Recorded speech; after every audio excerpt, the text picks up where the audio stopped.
Trey, is there a sense that the Prime Minister Netanyahu has to get the go-ahead from President Biden to do anything? Because I hear his right is very frustrated. They can't figure out why they're waiting. Can you get a sense of the politics there? Absolutely. We can talk about the politics of the Americans and also the other regional players in all of this. According to reports, the United States is urging the Israelis to not immediately enter Gaza and move forward with this ground operation, despite the staging here in southern Israel of thousands of infantry troops, tanks, and APCs that are ready to take the battle to Hamas. This is for two reasons. One has to do with the hostages that haven't yet been freed, 220 people being held by Hamas inside Gaza. The other has to do with the plan for the future and who will take care of Gaza once Hamas is destroyed. And that's a real concern because you have more than 2 million civilians, and the death toll in Gaza is rapidly rising. More than 5,700 people have been killed, according to local authorities. I do want to read you, though, just a statement we received this morning by Israel's national security advisor that gives us some insight on what's taking place. He says, "I'm pleased to say that Qatar is becoming an essential party and stakeholder in the facilitation of humanitarian solutions. Qatar's diplomatic efforts are crucial at this time." So clearly the Qataris are working behind the scenes, trying to ferry messages between the Israelis and Hamas and get as many of those civilians that are being held inside Gaza to safety. Trey, the people you talk to that serve the country and the IDF, what are they saying? Do they want to go in? They do. The vast majority of soldiers that I've been texting with and staying in touch with along the border say they're ready to take the battle to Hamas.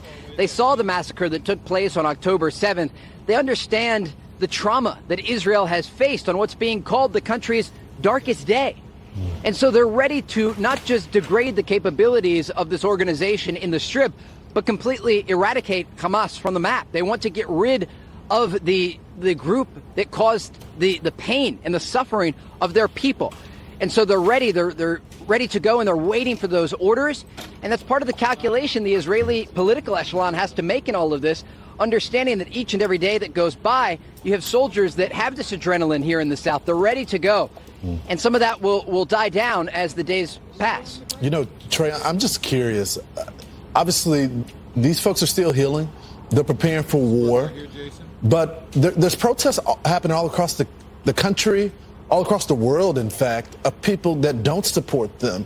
And I'm just curious, do they feel the support there on the ground, or do they see what's happening all across the world where there's a lot of folks that are supporting Hamas? They absolutely see the support. We were just at a hospital, and we'll bring you that story later, about newborns amid the war who are being delivered in a reinforced maternity ward.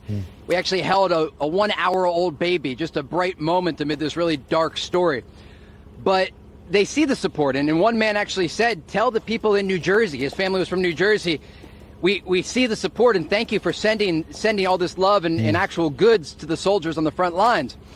But they also see the protests that are taking place across the world. And remember, this is probably the most complex story on earth to cover, because people see the images from inside Gaza. Save the Children says more than 2,000 people under 18 have been killed since this war erupted inside the Strip. And many of those are innocent civilians that are caught amid the crossfire. So it's an incredibly emotional and complex story to cover. And the Israelis understand that. They've been dealing with this for years. The communities here along the border have lived under rocket fire. They've raised their children in bomb shelters in many cases.